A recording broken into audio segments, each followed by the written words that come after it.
Hi, I'm Dr. Frederick Ehlert. The following informational video, provided by St. Jude Medical, will offer you more information on atrial fibrillation. Atrial fibrillation, also known as AFib, is the most common heart rhythm abnormality, affecting about 2.2 million Americans. Aggressive treatment of AFib is often recommended by doctors in order to prevent strokes and sudden cardiac arrest. Atrial fibrillation is a very fast, uncontrolled heart rhythm that occurs when the upper chambers of the heart, the atria, try to beat so fast that they actually quiver. A normal resting heart usually beats between 60 and 100 times per minute. During AFib, the upper chambers beat between 350 and 600 times per minute. Due to the erratic rhythm in the upper chambers, the rhythm of the lower chambers of the heart will also become irregular. Because the rhythm in the upper chambers is not normal, the pumping function of those chambers is compromised and blood is not completely emptied from those chambers. This causes the blood to pool and sometimes clot.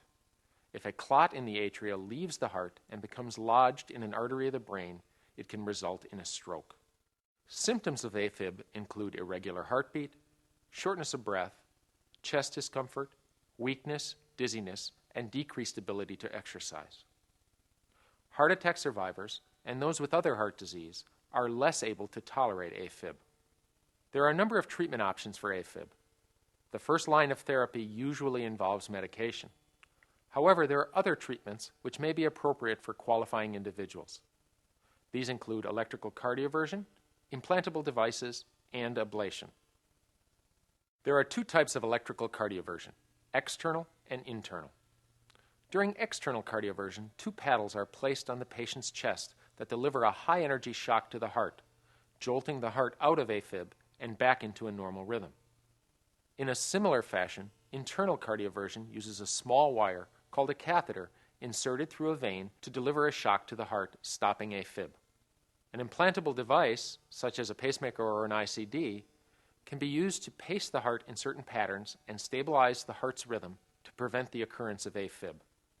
An ICD can also be used to deliver electrical shocks when AFib occurs. This function can be activated when the patient experiences symptoms or programmed to automatically deliver therapy. Ablation for AFib is based on the idea that ablating or cauterizing areas of heart tissue will help the heart remain in normal rhythm.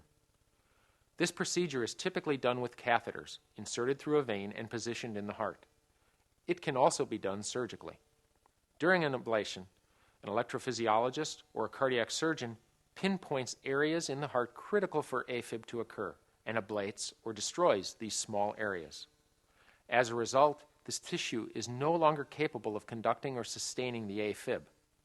Ablation for AFib is a relatively new procedure, and significant advances in its effectiveness continue to be made. Thank you for watching. This video was created by St. Jude Medical to provide information about atrial fibrillation. This is not a substitute for medical advice. If you have questions about a heart condition, please talk to your physician.